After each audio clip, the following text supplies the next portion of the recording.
Hey dreamers, I'm Bryce, a musician, a songwriter, and a big fan of Metallica, but I don't know what my favorite song is. Could it be one? Let's use math to find out. Cue the intro. So Ted, give it to me now! For the best Metallica song!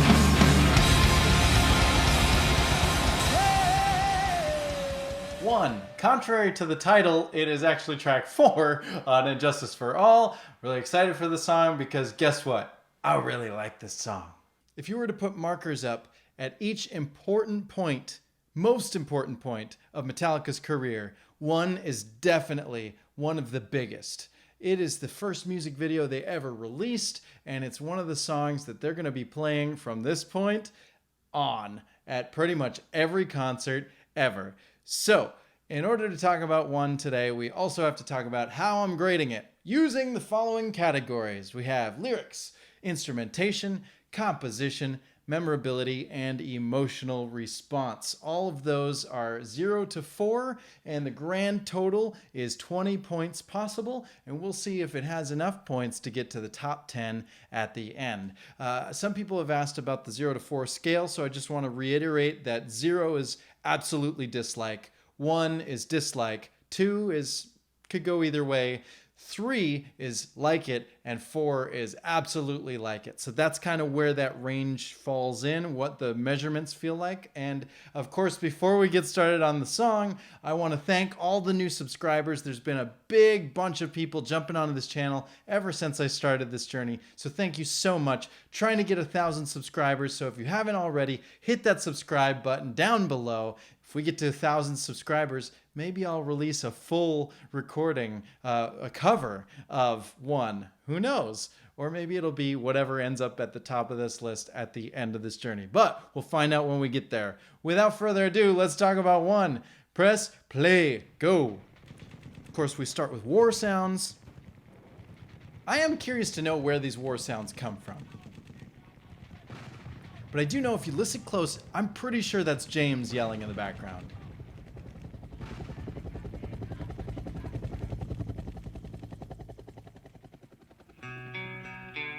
You can hear at one point a go, go, go, go, and it sounds very much so like late 80s or mid 80s James. So I can tell that that's him. But as for the rest of the war sounds, did they go out and actually record these, or did they have sound banks? I guess sound banks was a thing back then. I don't know. It's just a curiosity of mine because today we could just grab a sound effect and put it in digitally. But back in the day of recording to tape, you'd have to have a whole different process. So I don't know. I'm curious where they got all those. If they actually recorded them or if it's just some cassette tape. Like, I guess DJs used to use little cassettes with sound effects on them. So maybe it's something like that. I don't know. Just really curious about that.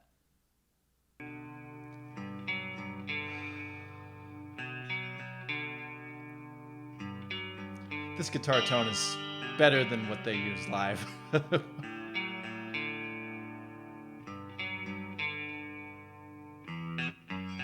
1, 2, 3, 4. 1, 2, 4.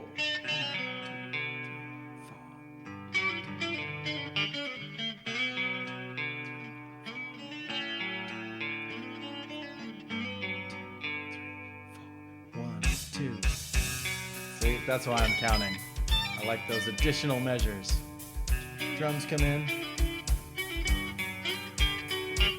I like how we started with one guitar, and then the lead guitar comes in with the little solo, and it's just those two, and now we have the drums, but no bass. Usually bass and drums come in together, but it's just the drums. Bass comes into the next section.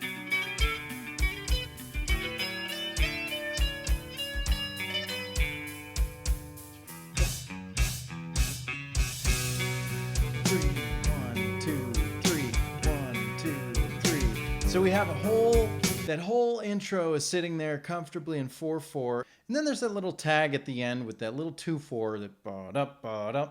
But now we're in 3/4. Some would call it 6/8. I think they're wrong. I'm pretty sure this is 3/4. It could be argued as 6/4, but the feel is very swingy, and that's typically in 3/4. I'd say the chorus is probably 6/4, but this one feels 3/4 to me. So.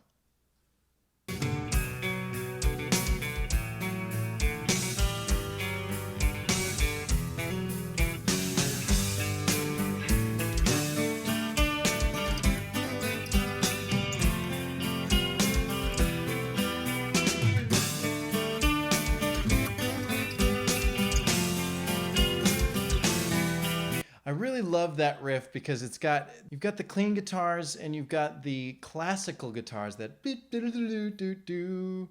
If any of you are keeping track to see how long it takes me to pull out the guitar, stop your stopwatches. It's now. It took me a long time to learn this riff because there are a lot of tabs out there on the internet that are wrong.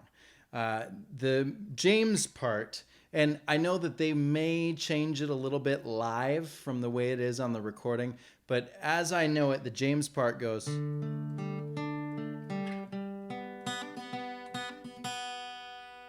And then it comes over here.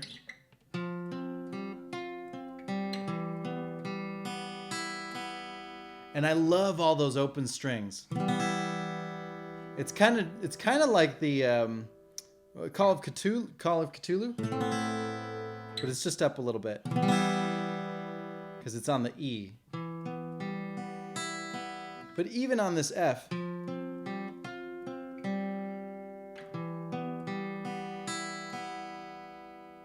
if I'm not mistaken, the lead part goes something like this.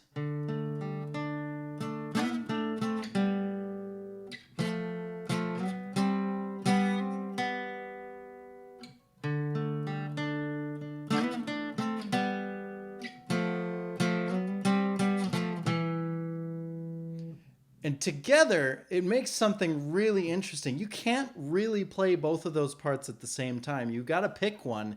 And oddly enough, they don't sound great on their own, right? If you're only playing one of those parts, it's kind of weird. But when you put them together, it's just beautiful. I also want to call attention to what Kirk's doing because we've got a nice little harmony there. But that's not what's happening on the record. You're hearing sort of a... There's like a hammer on, hammer off in triplets. And obviously you can't do that with the harmony. It's hard to do that with one hand on one guitar. So it's actually doubled on the record. Something like that. So when you're hearing this on the record, there's a lot of guitars in this part. It's not just two guitars. It might be, who knows how many there are. But there's definitely, I would assume James is doubled. And then Kirk is probably doubled. And then they got two separate guitars, just the acoustics, just doing their little... And that makes for a really, really interesting main riff. If you want to call this the main riff. We could call this the bridge or the interlude, but... we'll get into that. We don't have to get into the name of the parts of the song. We just want to get into the song. So let's do that. I can't remember anything. Can't tell if this is true or dream. He's still got a lot of grit. He's got a lot of gruff in his voice yet. He's still trying to be a macho man. And he'll learn in the next record, oh, hey, maybe I should learn how to sing, right? He hasn't had lessons yet. And that's okay, but it's just nice to hear them live now because this song has a lot more emotion to it. This is still just, I can't remember anything. It's like, okay, calm down. This is a clean song. Pay attention to the drums.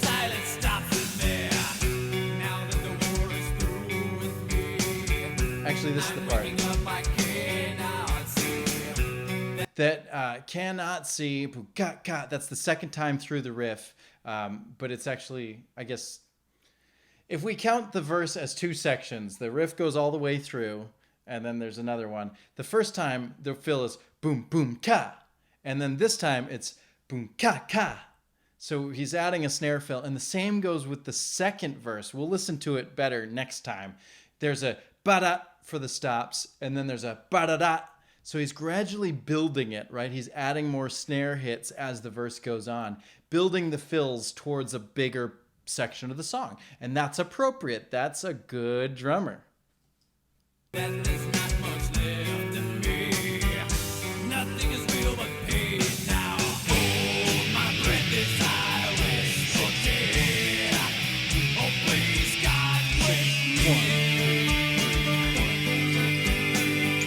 That's how that goes. Love that.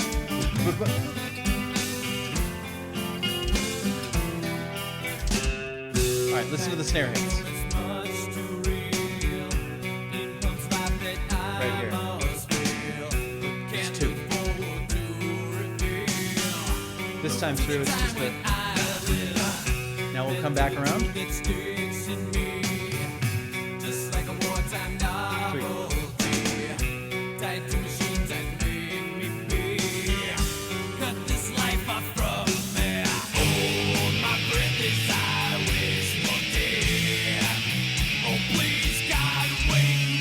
Something interesting to call attention to in the song version, or the recorded version of this song, that isn't the same in the chorus of the live version, is that here they're holding out all the notes, do do do do do do do do, whereas in the live version they're doing some palm mutes, do do do do do do do do do do do.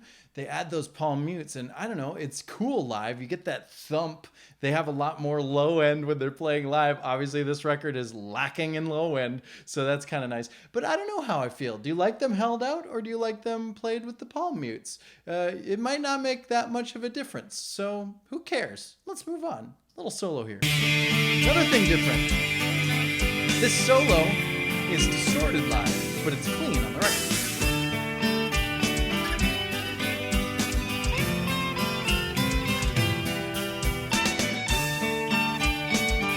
So we have a clean record solo and a distorted live solo. Why do they play it distorted live? Probably because it cuts through the mix better, right? If you just... There's no energy to it. It's just kind of soft and smooth. And it's like, that gives us a little more oomph, and it prepares us for what is about to come, which you all know what's coming. You know what's coming.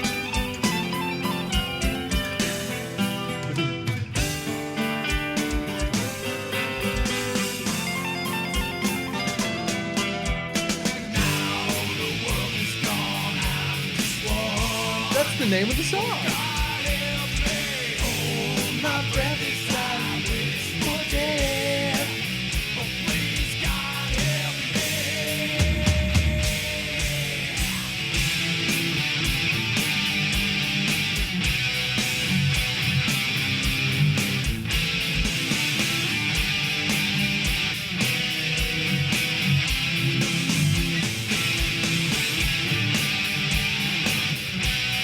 This is actually my favorite part of the song. I hate to stop it here, but this section makes me feel so good every time. And I think the prime example, the best version of this part of this song happens in S&M, the first one. I absolutely love what they're doing. The speed starts ramping up, right? Right here, we're still kind of cooking at this middle tempo. When they're playing live, they're getting ready for the double kick section. And so this has this part, they only got 2 guitars live, but this is loaded. I don't know if you all can hear this, but there's a lot of guitars stacked on top of each other here. We're talking 4, 5, potentially 7, potentially 10, depends on how they recorded it. Some people, when they're in the studio, some artists like to record just the low parts, jump, jump, jump, jump, jump, jump, jump, and then they do the high parts as a separate track altogether. They could have done that. So each single guitar part could be a layer of multiple guitars. Possible. We don't know. At least I don't know. I don't have access to the original recordings. Rick Beato, get on that one. I'm calling you out. I want to hear the soloed versions of each piece of this song. So if you could get a hold of this song, Rick, I'd love to hear that. Anyway, there are a lot of guitars going on here, and I really love how they're all working together. I'm going to pull out my guitar again and show you something I really love. Kirk's part, at least in the live version.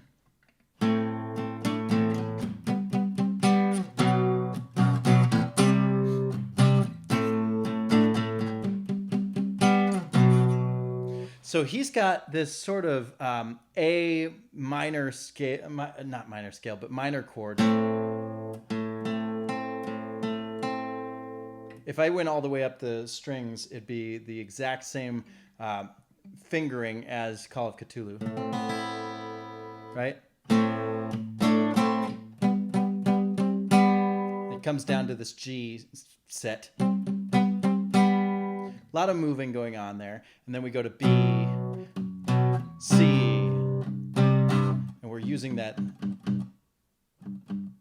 whatever, the G and the F sharp. I don't know the names of the chords. I just play them. Anyway, what's cool about that is eventually, after 4 times through this, we're going to shift down to E.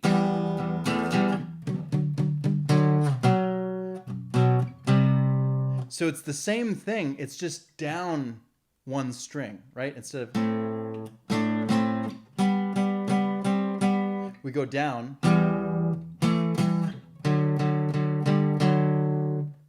That's pretty cool. It's just a 4th difference in the key, but it's really interesting to take that same movement and just move it down. And meanwhile, James is up here doing his...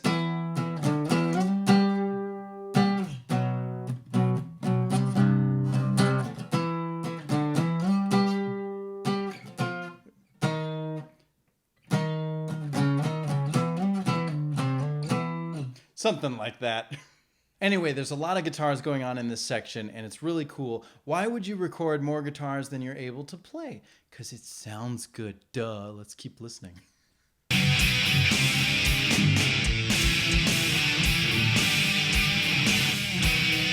Now Lars is going to start his double kick.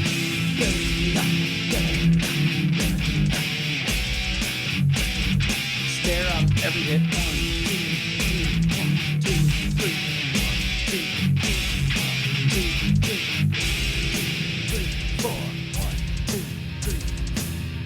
Okay, so if you ever want to change your time signature, you want to go from one section that's in 3/4 or 6/4 into a 4/4, a great option is just to hold out the note and let the drums go to town. We also had this, if you listen really close, you can hear like a...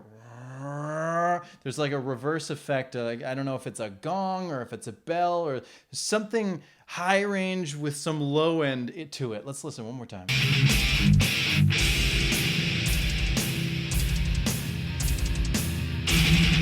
It could be bass.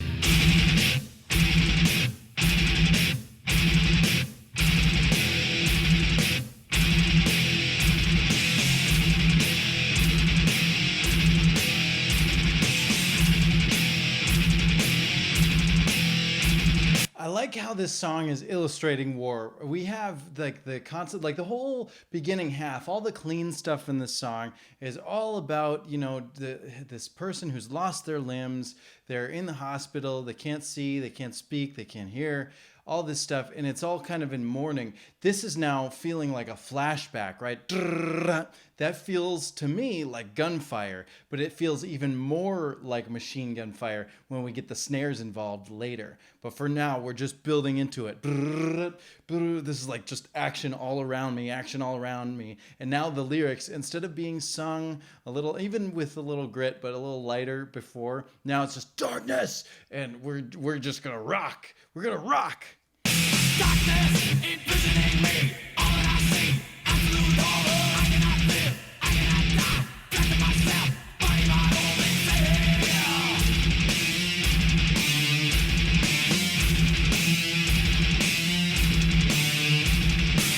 That second part there, that near,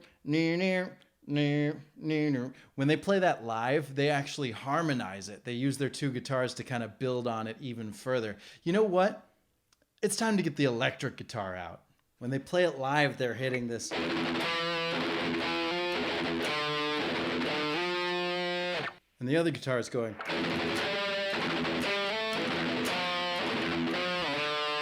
So all together, it sounds like.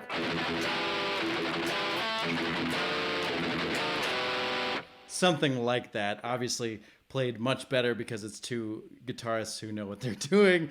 This is just my rough version.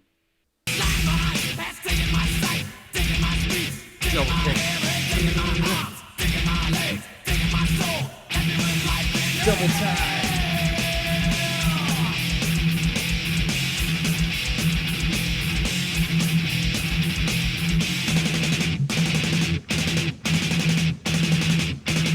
It's so cool to hear this. Now we've taken a riff that's got a brrrda, brrrda. Now we're playing it double time, but it's not brrrda, brrrda, right? They're changing it. Now it's a section of 3 instead of just drrrda, drrrda. It's now drrrda, drrrda, drrrda. There's 3 parts, and the third one is shorter. So it's brrr, brrr, brrr. It's really illustrating the machine guns. I think it's really cool. It's just strumming really quick, 30-second note, or who knows what the note length is. All I know is that it's quick notes, palm muted on the E, and then an occasional F, and right at the end, and there's that ba, ba, ba. Those could be like the explosions in the background. Right? There's so many ways to like paint the scene, and they're doing it musically. Oh, it's magical. Also, it's sitting on the E for now, but something you might not recognize if you're not paying attention to it is during the solo, we'll actually move that up to the G, which is, I believe, the third. And then they'll come down to F, and then they'll have the hits on G, and then we'll come eventually when they do their next, it's actually on G, and then it slides back down to E. There's a lot of movement. We'll talk about it when it gets there. Let's jam out.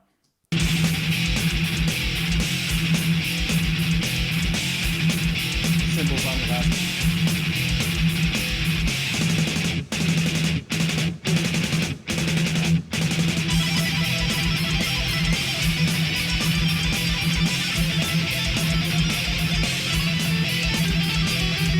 For those of you who are uninitiated, I'm going to show you what's going on. This is called tapping. I am by no means an electric guitar, like a solo expert, but this is essentially what's happening. You are using either your finger, I believe Kirk uses his finger, to press down. I'm not using my hand here. I'm pressing down on the fretboard with my right hand, and then I'm keeping my left hand on these notes. And so it's a set of 3. I'm doing a tap,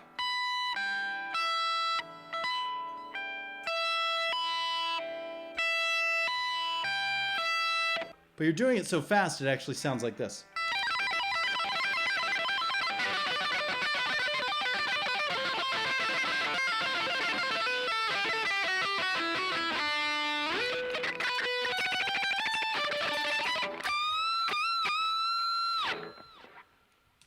I told you I'm not an expert at the lead guitar. I'm just saying that's what tapping is.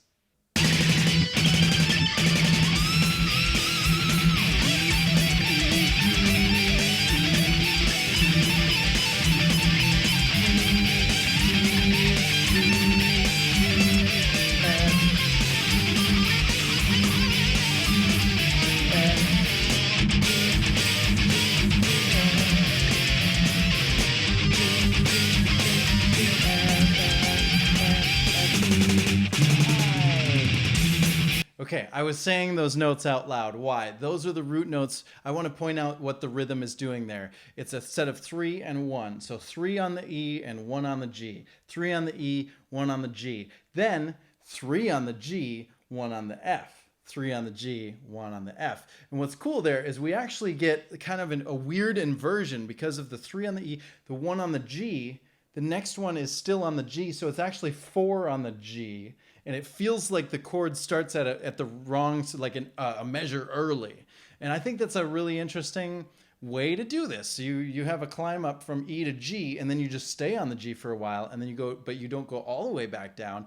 And then those hits, and then a slide down with the whole toms doing the whole thing. Now, I've always wondered why Lars isn't doing that live. He only goes, and then they do the slide, but he's not doing the tom fill anymore. And I wonder if that's because it's in a 5. It's hard to do a triplet. You pretty much have to lead with your left hand. And maybe that's just hard for him to lead with his left, or maybe you'd lead with your right, but you'd have a second hit. You'd have to do like a paradiddle at the end, and maybe he just found that was kind of choppy for his play style. So maybe they just decided, you know what, it sounds better to have the guitars go brrr. Either way, they stop when they do it live. It would be nice to hear him try it, but I don't know. Maybe it's nice without the fill. You tell me. Do you like it with the fill or without the fill? Let's go back to that riff. 4 times, 3, second, 3, 4, and then hits on E, and down, and of course the dueling.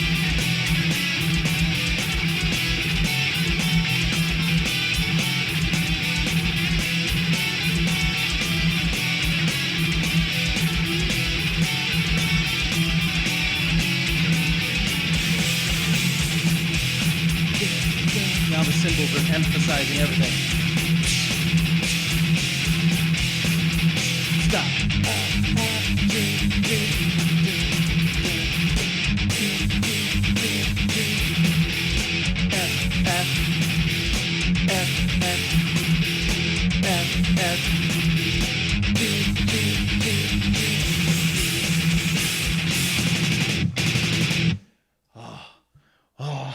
Oh, what a roller coaster. This song is so fun. This is going to be a really long episode. I can already tell because I have so much to say. But oh man, what a cool dueling guitar solo. They're playing thirds. Well, it might not be straight thirds. I'm not going to do the math right now. But they're doing a really cool harmonized solo. The rhythm guitars are actually still playing on the bottom. So you have dual guitars. There's a lot of layers going on there. That's okay. It's a recorded version only. Live, the bass holds the low end while they do their dueling harmony. So that still exists. It's fine to record more guitars than you have, just so long as you're not playing outside of your ability. So good on them for recognizing recording techniques, but also keeping it simple. I really like the structure of the end there, how we have those double hits, and then it turns into quadruple hits. It kind of calls back to the middle of the solo when it did the same thing. So there's a lot of stuff interweaving. There's a lot of call and response. There's a lot of building and taking back and anticipation and then changing that. And it just, this song, well done. This is probably going to be a really good score. So let's talk about the score. Lyrics. What is this song about? It is about somebody who went to war, lost all their limbs, probably in a landmine, and now they're tied up to tubes, and they don't have any limbs, they don't have any sight, they don't have hearing, they don't have speech. All they can do is just lay there and wish for the end. And that's a very terrifying story. It's also referencing Johnny Got His Gun. I don't remember if it's a book or if it's a movie or if it's both. I know that there's a movie because I know that the music video is mostly containing scenes from that movie.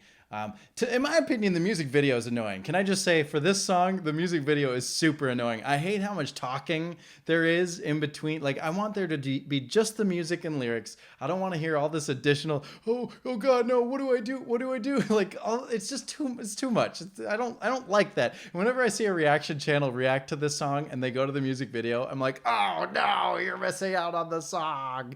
It just feels like it's interrupting the flow of the music, to me anyway. But I digress. This song, lyrically, really, really cool. It holds up well. It's got a cool story. The lyrics flow well. I don't feel like any of the words stand out as difficult to sing or hard to. They all flow. They have an artisticness to them. Exactly what I'm looking for. So you know what? We're gonna go with it. This one, lyrically, gets a big old 4. Instrumentation. This should be no surprise to you as well, because they are playing their hearts out.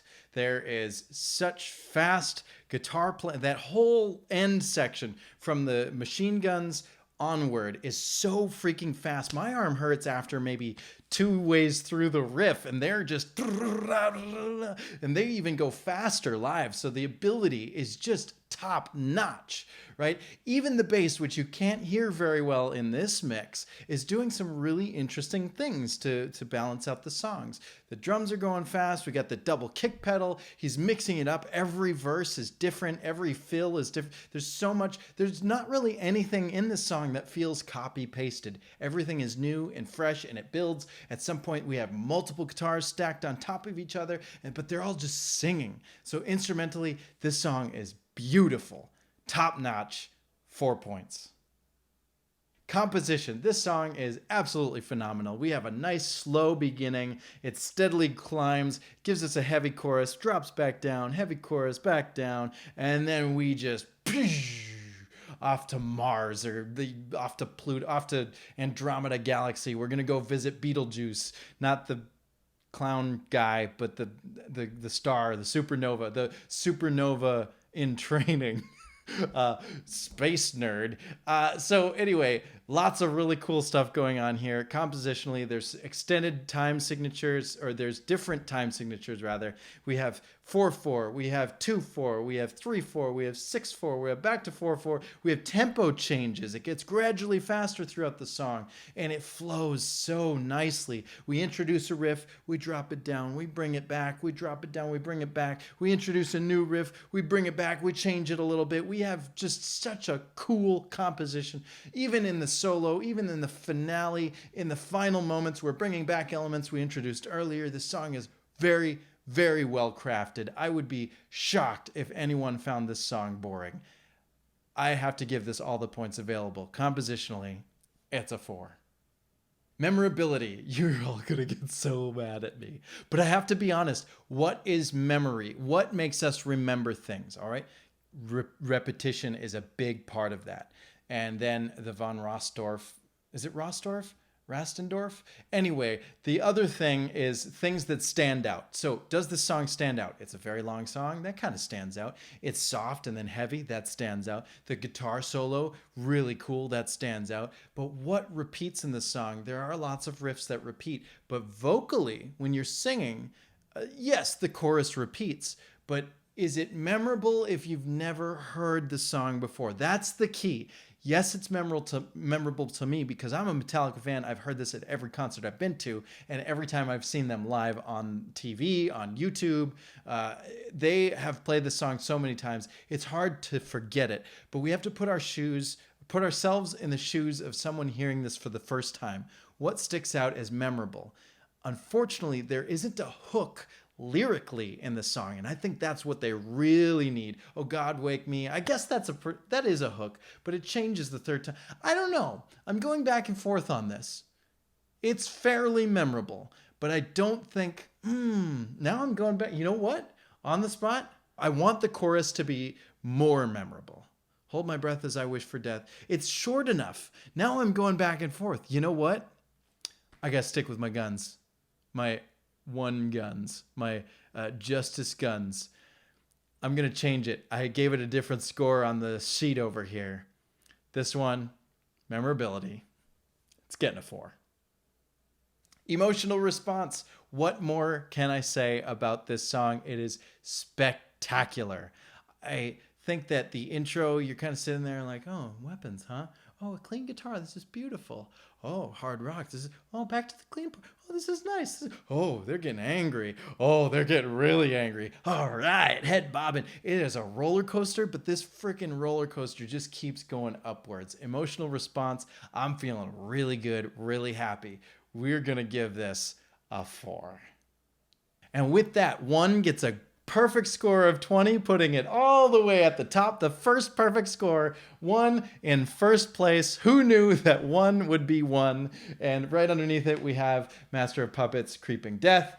And at the bottom on the chopping block in number 10, we have Orion. So I hope it stays on there a little bit longer. And Justice for All was the last one to get kicked off. So it was only on there for a little bit, and now it's gone. And that's our top 10. 1 at number 1. I'm really happy about that. I think this is a pretty good list. So you tell me, do you agree or disagree with my score? Also, if you're new to this channel, welcome. Thank you so much for signing on. I appreciate having you here on this journey with me, finding my favorite Metallica song. I hope it's similar to yours, but if it's different, let me know in the comments below. This is an open discussion. We're all friends here. We all love each other. We're all fans of this band. So let's talk about why we love these songs. In the meantime, you're going to want to leave those comments. You're going to want to share them with your friends. And also, make sure you check out my music. Midnight Notion is available on Spotify, iTunes, or wherever you get your music online.